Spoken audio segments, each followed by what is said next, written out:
You're watching Cable 2.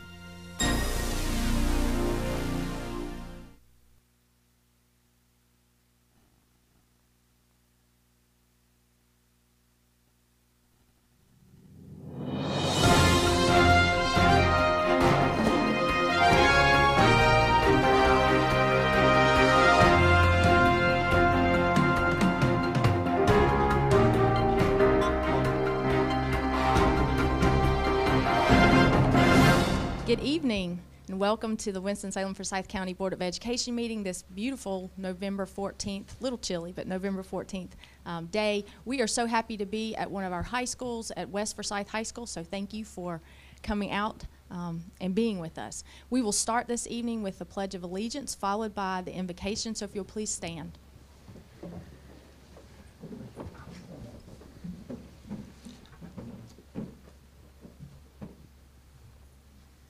I pledge allegiance to the flag of the United States of America and to the republic for which it stands, one nation, under God, indivisible, with liberty and justice for all.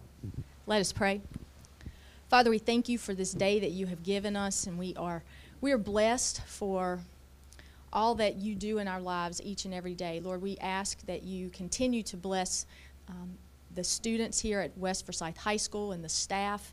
Lord, just put your protection over those who are at this campus each and every day. Lord, we thank you for public education as we celebrate public education this week, and we thank you for that. We thank you for our school psychologists, and we thank you for what they do each and every day for our kids, those things that happen behind the scenes that are so important. And Lord, we just ask that you bless this time that we meet together as we deliberate. Let all of our decisions and our words be positive and be in the benefit of this district. And Lord, we just ask that all that we say and do be a blessing to you. In your name we pray, amen.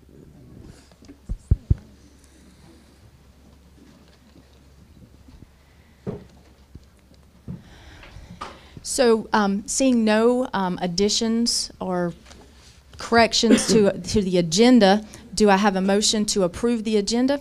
So moved. Thank you, Mr. Johnson. Thank you, Mr. Barr. All in favor? Okay. And the board has decided to sit on opposite sides tonight, so we'll just really mix things up. Okay. That's true. Do we have anyone signed up for agenda items? No. Okay, so we will move directly into our discussion items this evening. And first, I would like to recognize Lionel Cato and Karen Roseborough, two of our instructional superintendents, as we talk about low-performing school improvement plans. Right here. Do you have a mic? And so I know we are small in the room this evening, but we are also broadcasting. So if board members will just try to pass the microphone so that everyone can hear what we're saying. Thank you. Good evening, ladies and gentlemen of the board, Dr. Emery and community members. Dr. Roseborough and I are going to share some information with you on school improvement planning, the status of school improvement planning in our district currently, and low-performing schools. There's some statutory requirements that we're going to review today. Can I interrupt for just a moment? So since the screen's behind us, do we have already on our iPad the presentation that you'll be talking about? I believe so. Thank you. Okay. So as you know, the state each year has a statute identifying our low-performing schools and what our district is going to do to support those schools. So just to remind you and the general public of the general statute is that schools that have a performance grade of D or F with a school growth score of met or expected growth are defined as low-performing schools. And we also have reoccurring low-performing schools that have been identified for more than 2 years or within the last 3 years. And so we're going to be talking a little bit today about what we're going to be doing to make sure that we're supporting those schools with making continuous improvement. So we'll start with a couple of quotes on the why of school improvement. Communicating expectations for school performance is important, but ratings will only get us so far unless they are accompanied by meaningful action to improve. Once a school is identified as needing improvement, school and district leaders, family, and community members must figure out what to do to better serve all students. This is from the Education Trust. Many of the important decisions about how to support schools to improve, such as which literacy programs to offer, how to provide high-quality professional development, and kinds of health and community services students need, will be made by districts and schools, but states make a number of key decisions that can either support or derail the school improvement process, including setting reasonable timelines, streamlining planning requirements, deploying improvement dollars fairly, effectively, and providing clear and consistent guidance. So as Dr. Roseborough alluded to earlier, there are some statutory requirements from our state, and I don't think they've changed from year to year.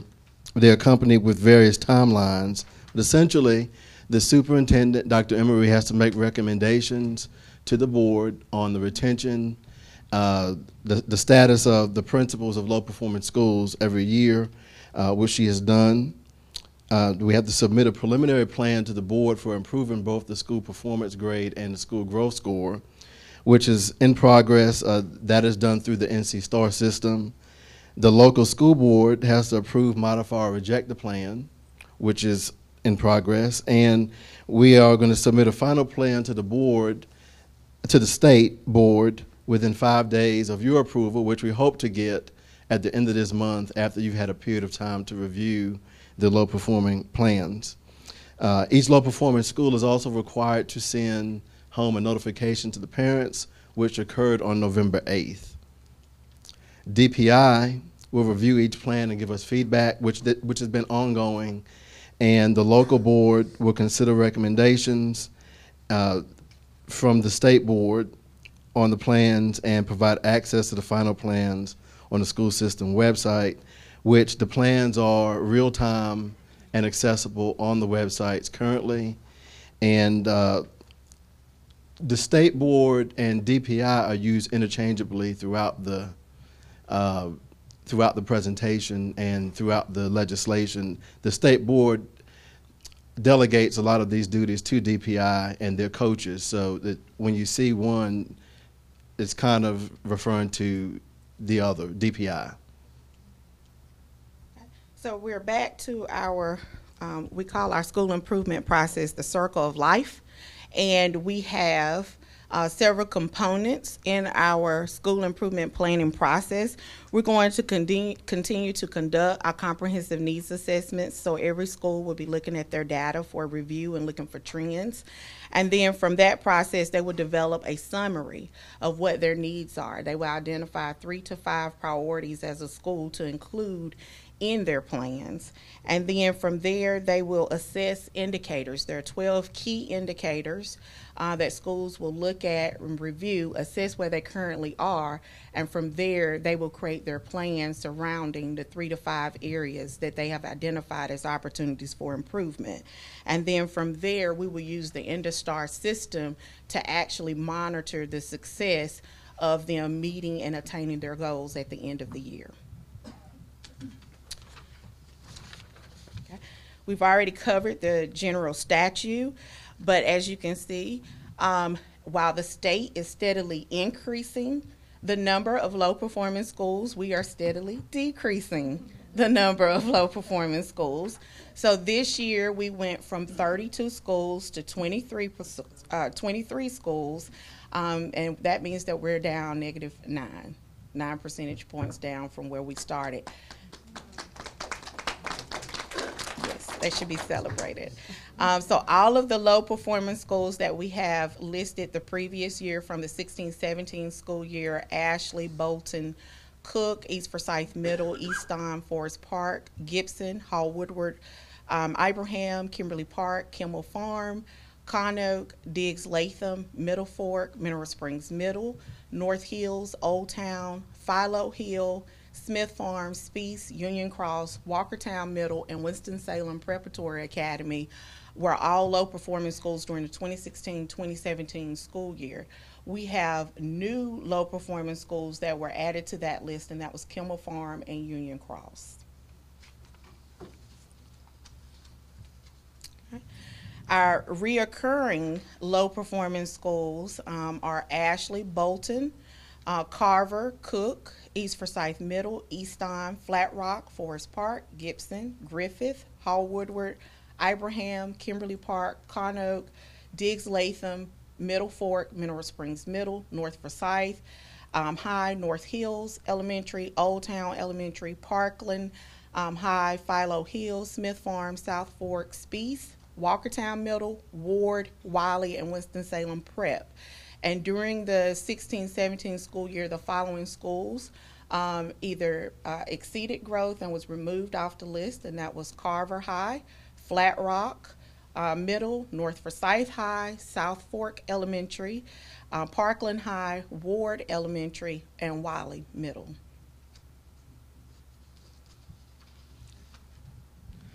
So when you look at the state, we did some comparison data to the state and our district, low-performing schools, and this information is there. Again, these are recurring low-performing schools. Excuse me. These are the number of recurring and low-performing schools all in one chart.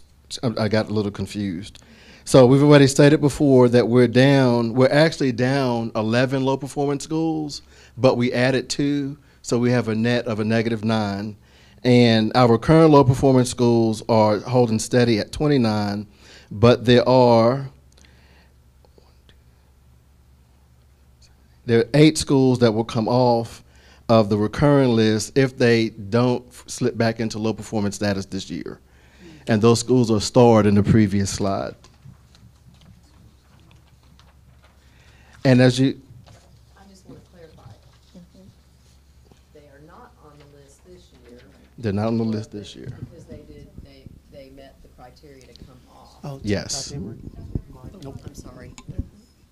They're not on the list this year because they met the criteria to come off. Yes. But because they were on the recurring list, Correct. they don't come off the recurring list until they have 2 consecutive years That's where correct. they meet the criteria. That's correct. Okay, thank you. Thanks for clarifying. And in comparison to our large urbans, there are 32% of our schools that are low performing. In order to be considered a low performing district, you have to have over 50% of your schools considered low performing. And we have 71 schools in our district that receive a school performance grade and a growth measure, which is how they determine the low performance status. So out of those 71 schools, again, we have 23 that are low performing currently, which is 32%. And you see we're somewhat in the middle of the large urban districts when it comes to the percentage of schools that are low performing.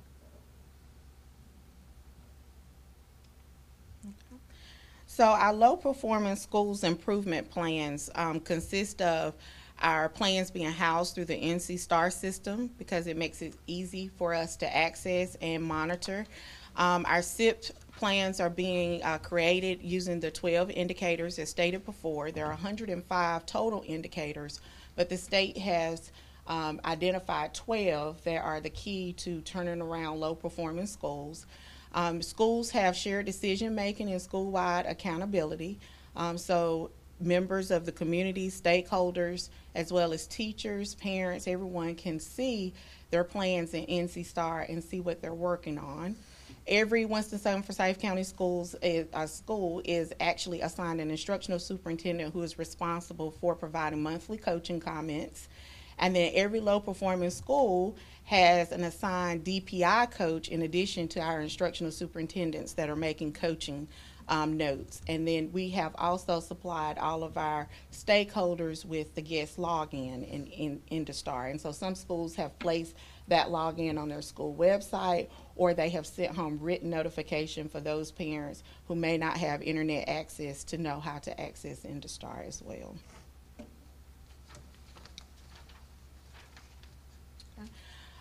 We are somewhat familiar with IndaStar. It does have a new look this year, but it is readily accessible to all. And if you ever want to know how well a school is performing, you can go to our progress and you'll be able to check and see where a school currently is performing on their goals that they have set in their improvement plans. Also, each school is required to meet twice a month.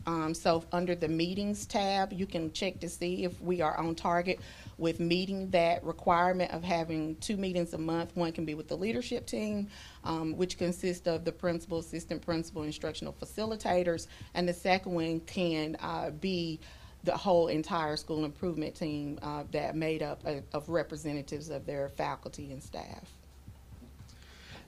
In your board packet, you received a copy of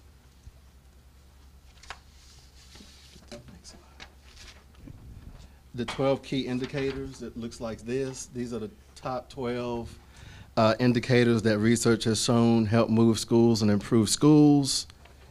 And also in your packet, you have received a copy of the 105 indicators, and the key indicators are also labeled in this information as well.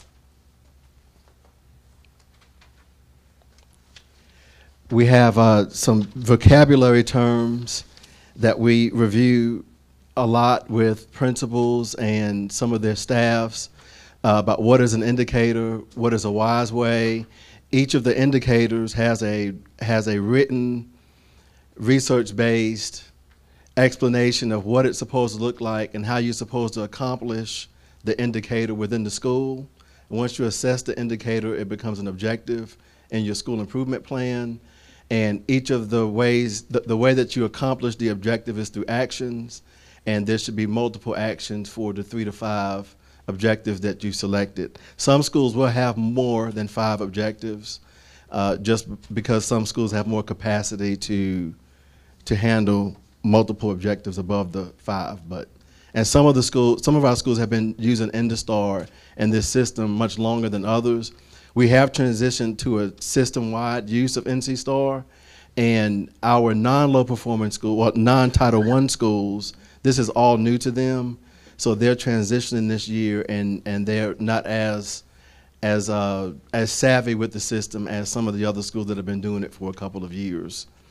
Also in your packet, you have a list of the low-performing schools, their school websites, and their guest logins. So that's for quick access instead of having to go to different places to find that information.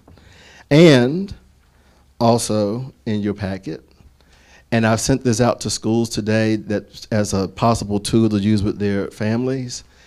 These are the instructions on how to log in to the system and check as a guest and look at the different components of the plans. It's not very difficult. It's pretty user-friendly.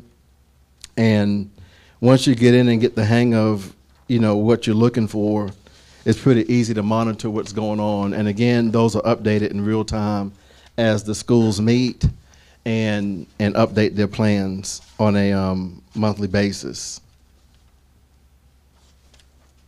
One of the things that we decided to require all of our schools to do in the district were to assess and create a plan for 2 indicators in particular.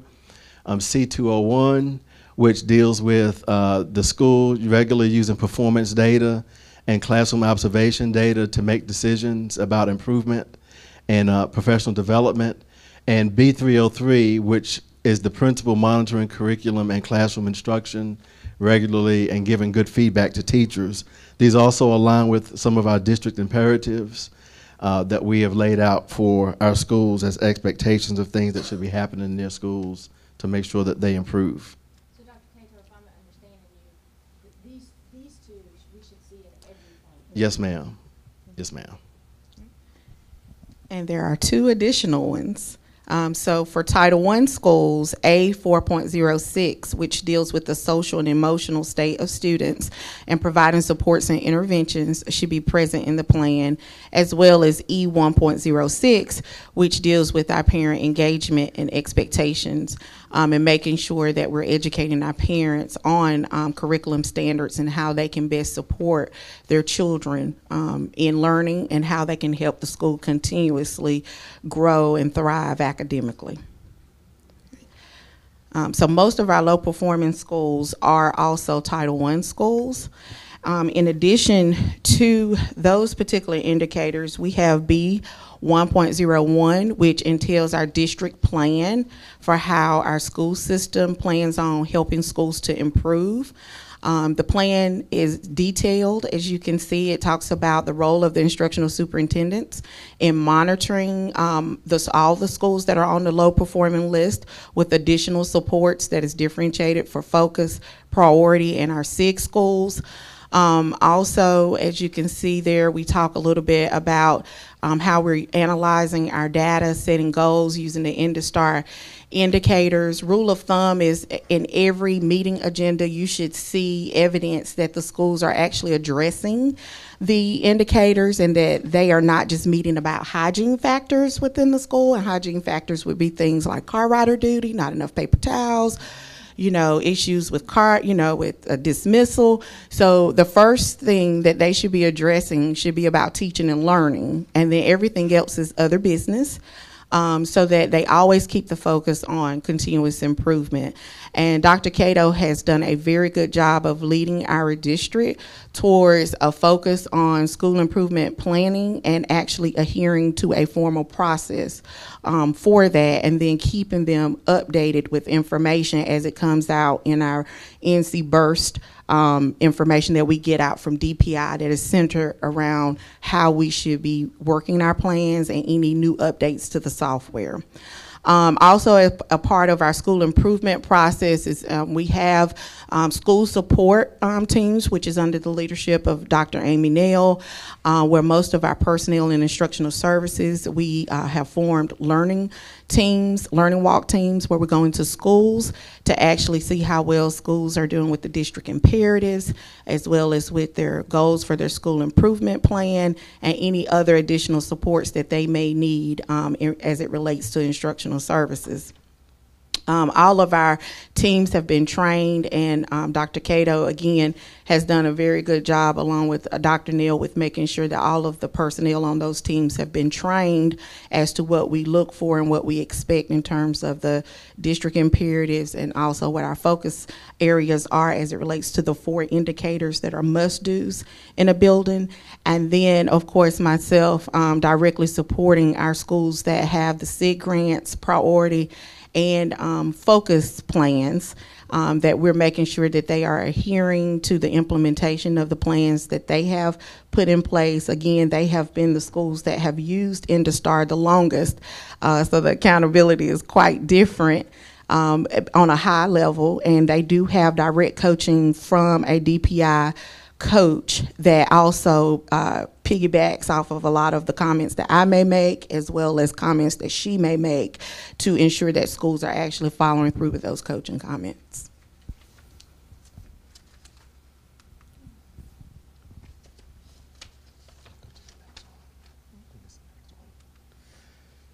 And I will say that the schools have been very receptive. Those that have come online this year have been very receptive and very conscientious of making sure that their plans were completed in a timely manner, and making sure that different components were uploaded and that they were adhering to the guidelines that we put forth. The last piece that Dr. Roseborough said, a good piece of, she said just about everything in here. Actually, she said everything that's in here. This is also in your packet. This is a printout of the B101 indicator and how we're supporting the schools from the district level. But we also wanted to add that each of the principals has a differentiated professional development plan depending on the type of school they're in and how long they've been there. So we're also providing extra supports and extra guidance and coaching to those principals here at the district to try to help get those schools moving in a more positive direction. So the next steps for what we would like to see happen. All the plans are now available for review. They were submitted, and they were told to have all the pieces submitted today. So they'll be available for you guys to review over the next 2 weeks, with a particular focus on the low performing plans, because those are the ones that actually have to be voted on and approved by the board. We would like to request your approval on November 28th at the next board meeting. And if there's any comments or questions that you may have or suggestions or any edits that we need to make, we'll make sure that the schools make those, and we'll get that information submitted to the state in a timely manner. We're going to continue to coach and provide feedback. The DPI coaches have been doing that already and will continue to do so. And we have working with Deborah Hartman and some of the my instructional superintendent team. We provided some training opportunities for the schools and for the process managers and the school improvement chairs and the principals on how we want to roll things out and different components. It changes. Something else has changed recently. The system changes, and then people want explanations, so we try to support them in that.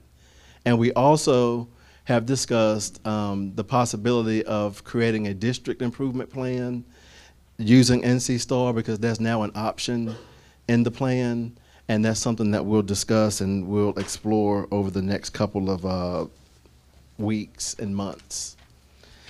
So with that, are there any questions? So I know we've been provided with the guest login, and I'm assuming that's how you put that to our parents, to stakeholders in the community. Is there a way that we know how many people actually look at the plan and review it? Is there a way that we can track that? Just so that we know that we have pushed the information out and that people are aware that there's a plan there to actually review. Okay. If that's capable, if the system is capable of doing that. I think that would be interesting to find out if people are looking and reviewing the plan that's there. And so also I had one other question around, so our timeline. So all of our, so if I understand you correctly, Dr. Cato, that all of our schools have their plan up. It will be up by tomorrow. Yes, ma'am. And so if we have, I guess we have guest logins for just the low performing schools, but we could use that same format for any of our schools. Yes, and I'm going to provide another document with all the other schools on it. Tonight was I'll get that information to you. It's readily available, but I'll make sure that you have a sheet just like the one for the low performing schools with all the other schools on it as well. Okay, wonderful. Other questions, board members, or comments? So we would vote for these on the 28th. So we have Yes, 2 ma'am. weeks to review. Yes, ma'am. And so one other question, and I'm not sure who, Dr. Emery or Dr. Roseborough or Dr. Cato. So if we review these plans and we have comments, who would you like for us to channel those comments to in an email, or who needs to be included on the chain? You can send them to me, and I will make sure they'll get to where they need to get. Okay, awesome. And I'll answer any questions I possibly can for you as well. Okay.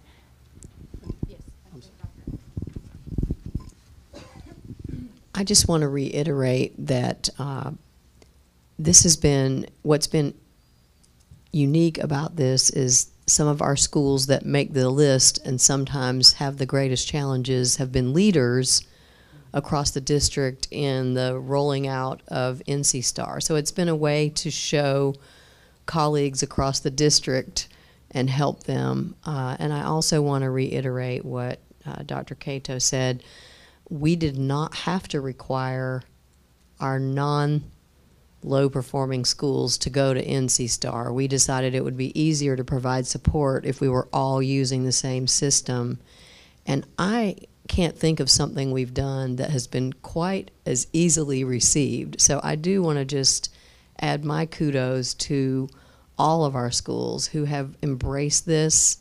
They're learning, they're reaching out to others, but it's been really a good experience, and I want to just say publicly how much we appreciate that our schools have been so cooperative about it. I also think that's because we have 5 people out there instead of 2, and we appreciate your support of that, but they feel supported, and they feel like they have somebody very accessible to them if they have problems or issues. So if you all don't mind, I'm going to embarrass them, and I'm going to ask our instructional superintendents in the room to stand because they have helped Dr. Cato and Dr. Roseborough. I see Dr. Nail, Donna Cannon, Rusty Hall, Trish Gainey. I think we all recognize the lifeline that's out there, and it makes a difference. So thank you. So to help you check your plans, Dr. Cato has designed a nice checklist, and it will help you simplify what your look fors maybe should be in the plan. So hopefully we can share that with you all because I found it quite helpful when reviewing the plans. And thank you, Dr. Emery, for your kind words for the team. Send that to Alex. She can load it on their site. Yes. And then they'll have it right there. Okay. We will definitely send that to you. Thank you. I just want to say one thing. It's so exciting to see these low-performing schools rise up. And I thank all of you for what you're doing. I know it's hard work, but we just need to celebrate the success that we're having in our low-performing schools. Thank you. Oh, I had to say something about this. I guess you guys were waiting. I just want to say this is really amazing when you have, and help me out, 32 low-performing schools, and now we're down to 22. And I think we need to give ourselves another hand clap. That's really great. And then I guess a question I asked, was it 2 weeks ago, anything that kind of bubbles up to the surface that you guys think, not just y'all, but the other instructional superintendents, that you would say to this board really made the difference? Yes, question. Okay. That's a question.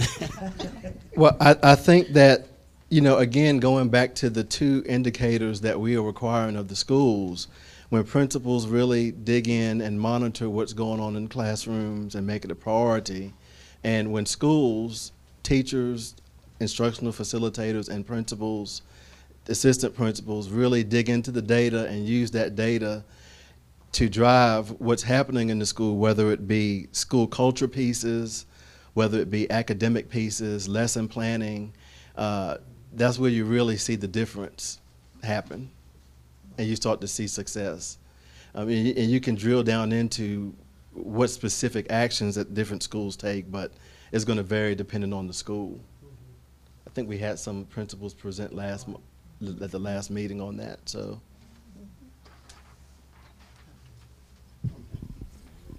And I think this will be my last one, Chair.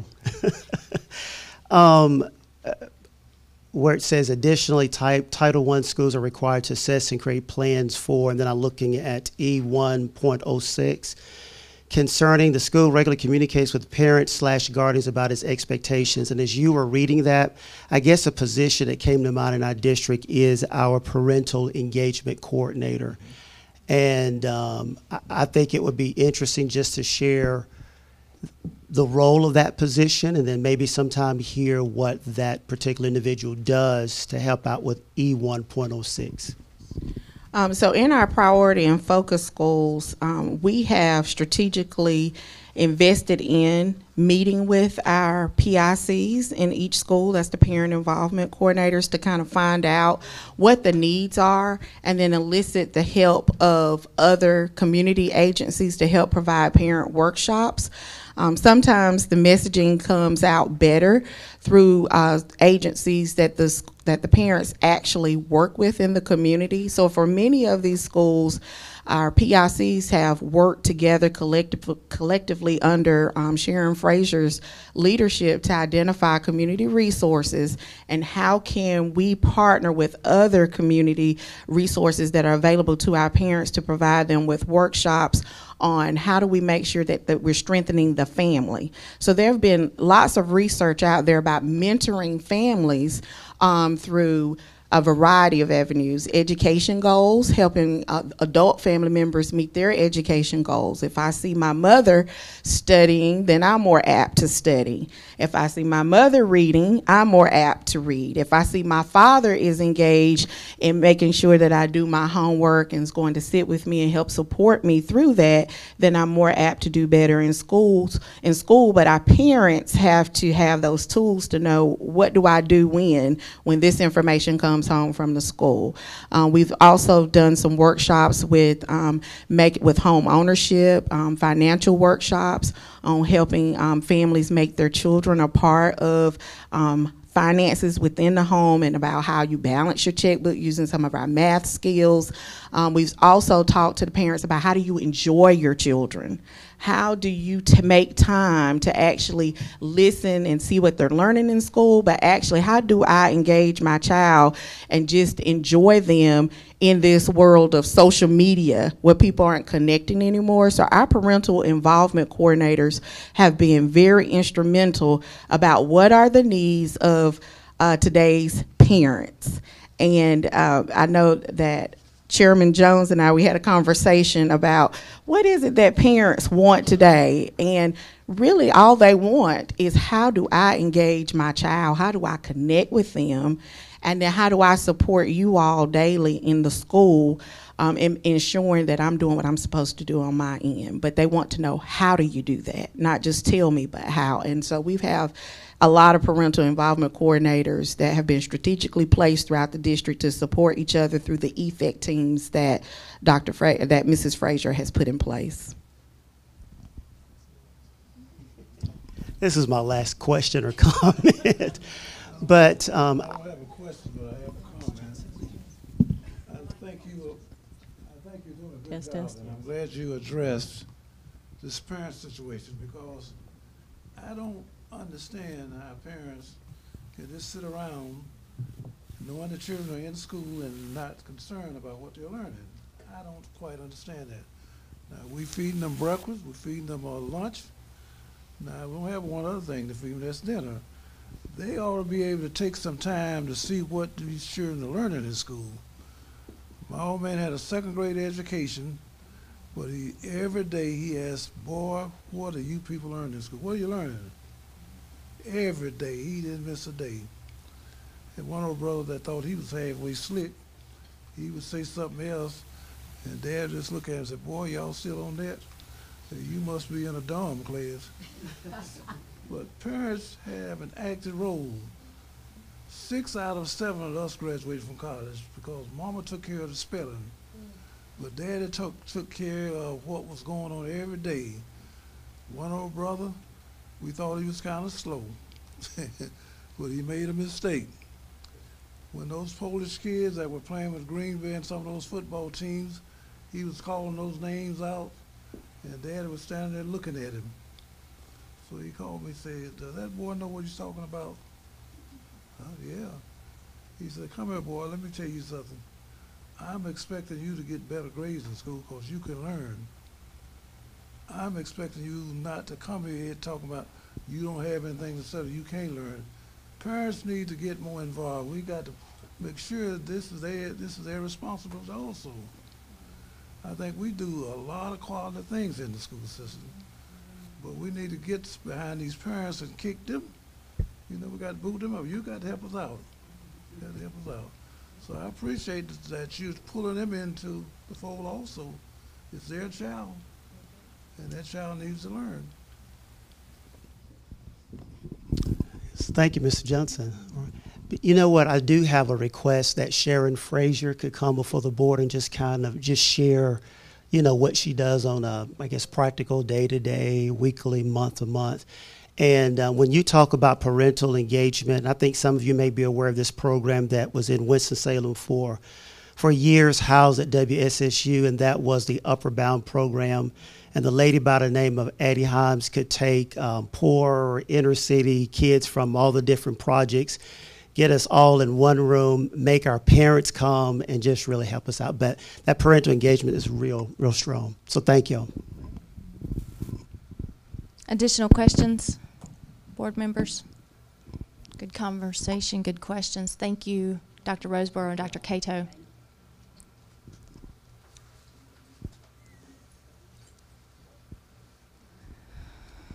Okay, so next I would like to recognize Dr. Thompson Drew.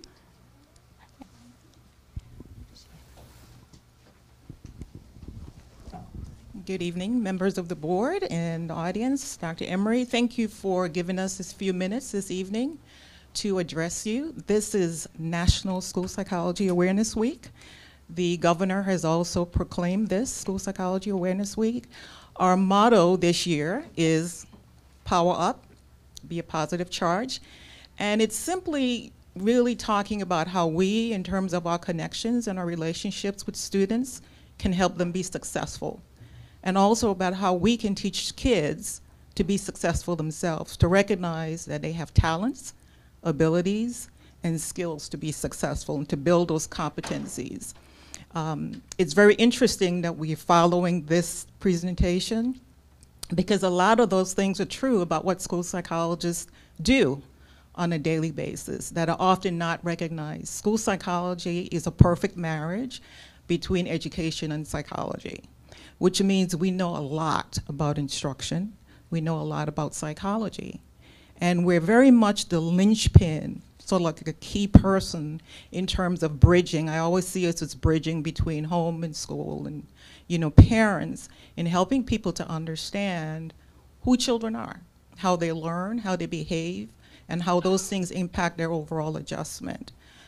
So in terms of what we do and the skills and competencies we bring, we not only work with students, we work with their parents, we work with teachers, we work with school administrators, just about anybody we work with in the schools and outside of the schools to really help students and engage them and affect positive outcomes. Our goal is that each child will be successful in home, at school, and in life, which is what we want as a school system. This is what we want for our kids. And we do that every day. So again, just thank you on behalf of the 25 school psychologists that I lead and direct. I have a few of them here. So I do want to recognize them and stand up.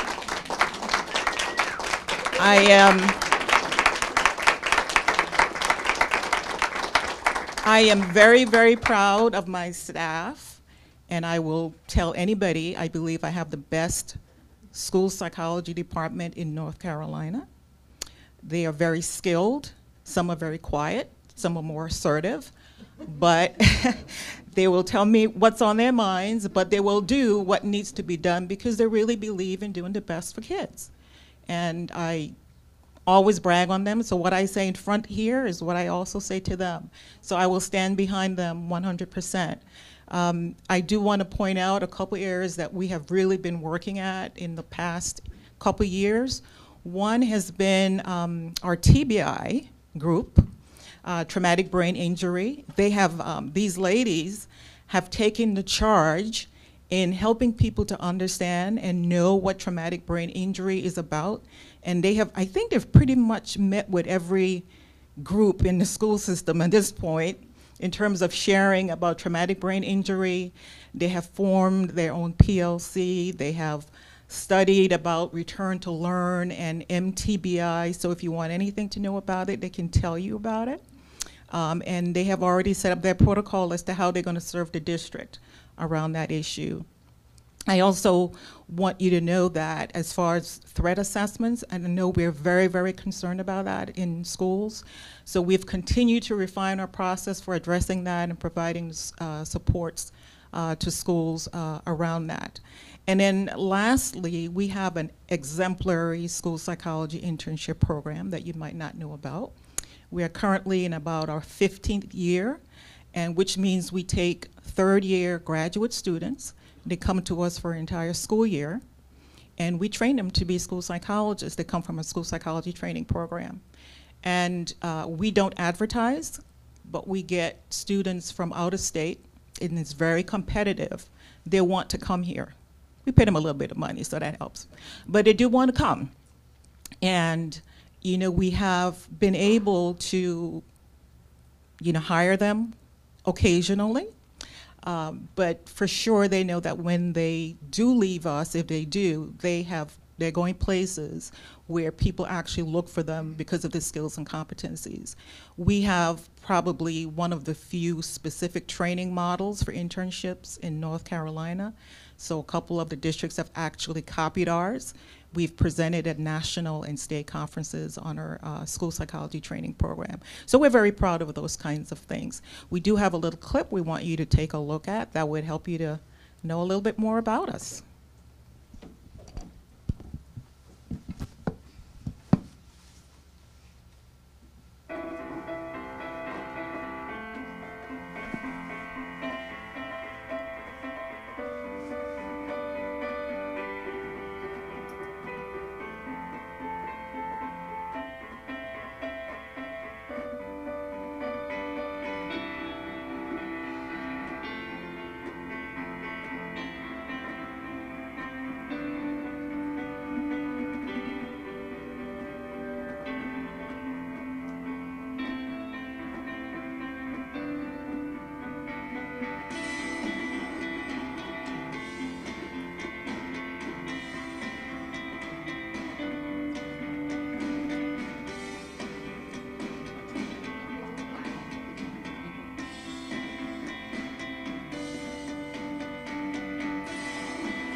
Not over yet.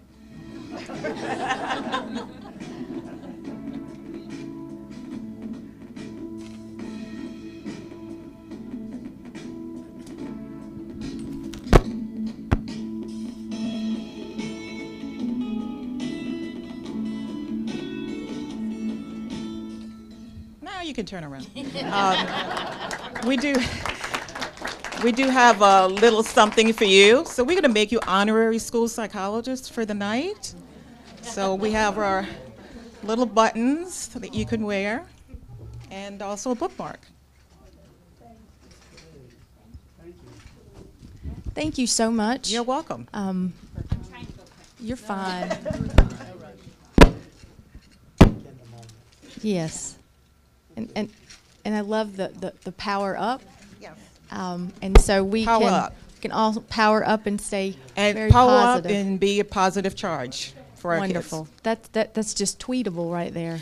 It actually, yes, it's hashtag SPA Power Up. Okay. That's what it is. All right. All right. So, Any comments, questions? Yes, ma'am. questions, board members? Just a comment first. Thank you, and thank you for what you're doing for our kids, because it's hugely important. And I think I looked at that number, and it looks like there should be 4 of you for each one of you. Pretty much. What concerns me so much is that it seems that our children need more and more support than they did. I mean, there's that New York Times article about anxiety in children, which is increasing exponentially. How do you deal with this? And how can we help? Yeah, and that's a difficult thing, you know, with, you saw the ratio. And I think we do the best that we can. Our goal is always to work on the front end so that we're really addressing the concerns of children and being preventive and being proactive rather than getting at the back end when it's already issues. Just in terms of kids being anxious, we know 1 in 5 students will be diagnosed with a mental illness in any given year. 75% of them will not receive treatment. Those kids are with us in schools. Psychologists, social workers, and counselors are school-based mental health professionals. That we don't have enough to go around and meet the needs of those students, but we do the best that we can.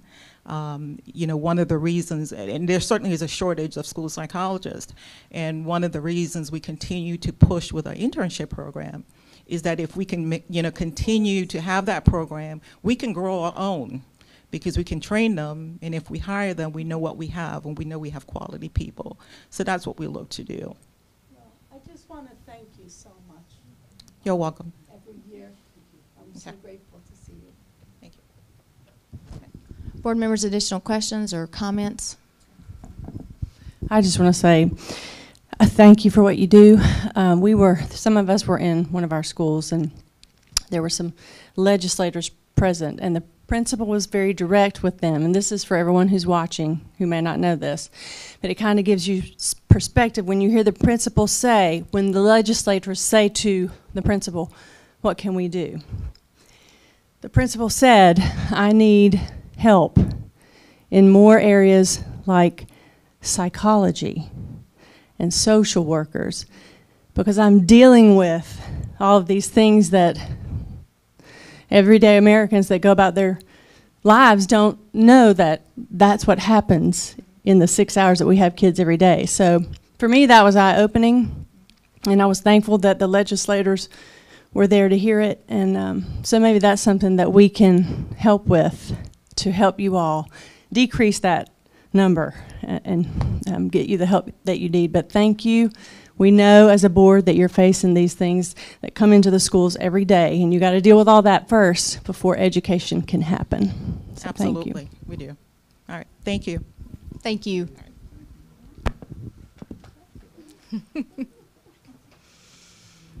Okay, so next, Vice Chairman Barr and our Finance Committee report. Thank you. The Finance Committee heard a presentation on the status of the state's modern ERP, which stands for Enterprise Resource Planning project. An RFP will be issued to select multiple vendors to offer integrated finance, HR, budgeting, timekeeping, payroll, technological solutions, all of those good things, reporting. There are positive signs that the General Assembly will fund most or all of the purchase, installation, and conversion costs. The timeline for early implementation is probably 2 to 3 years. And then also the committee also discussed the 2016-17 addition to fund balance and the need to purchase activity buses to replace approximately half of our aging fleet of buses. Thank you. Questions, board members? No. Okay, next, our Building and Grounds Committee report. Ms. Lyda Calvert-Hayes.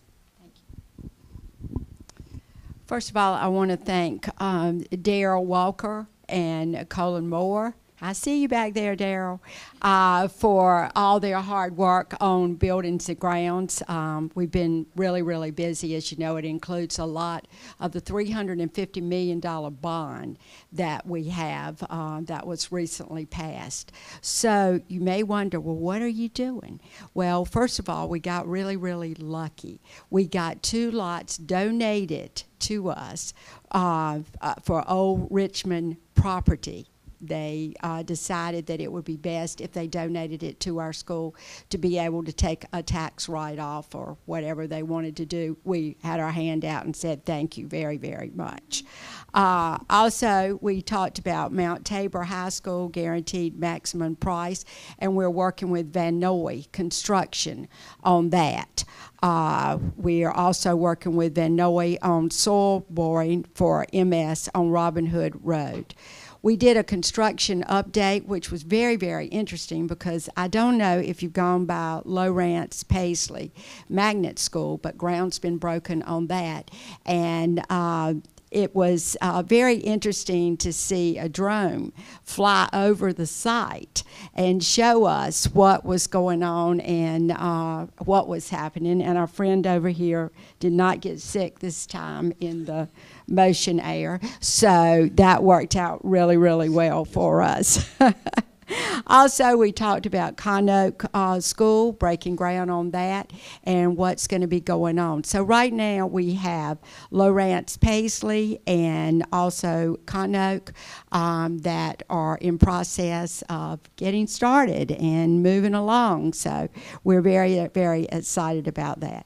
We also talked about MOU, City of Louisville and City of Winston-Salem update. And as you know, there's going to be a middle school on Robin Hood Road. So that's very, very exciting as to what we're doing on Robin Hood Road.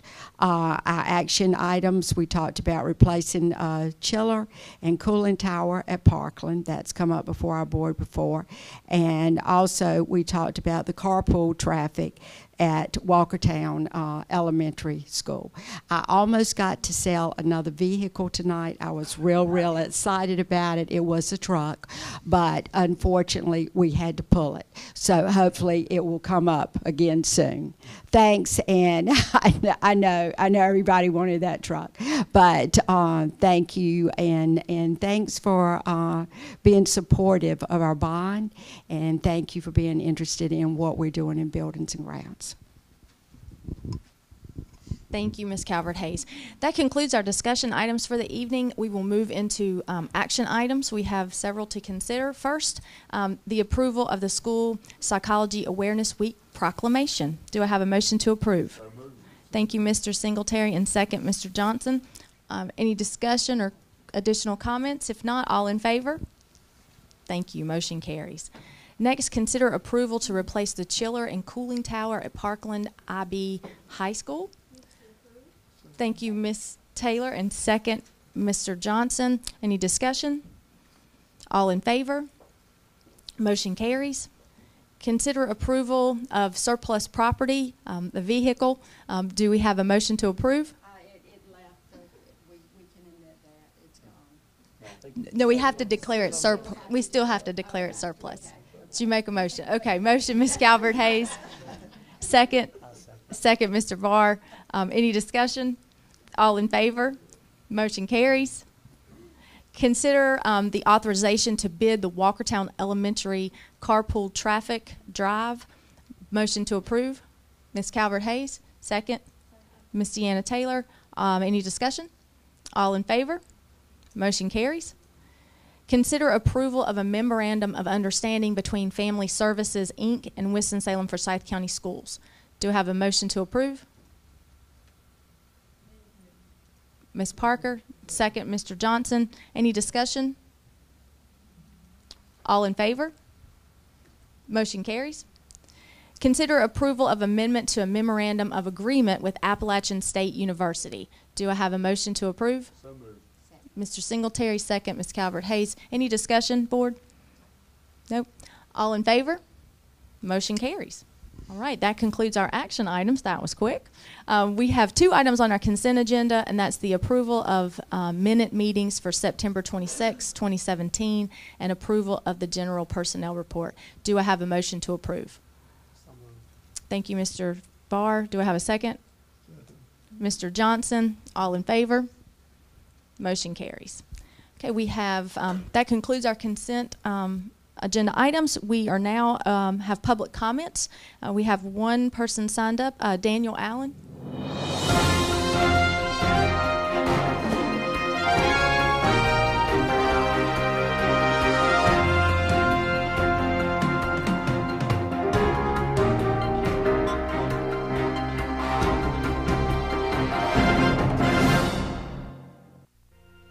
Thank you for joining us on Your School Channel, Cable 2.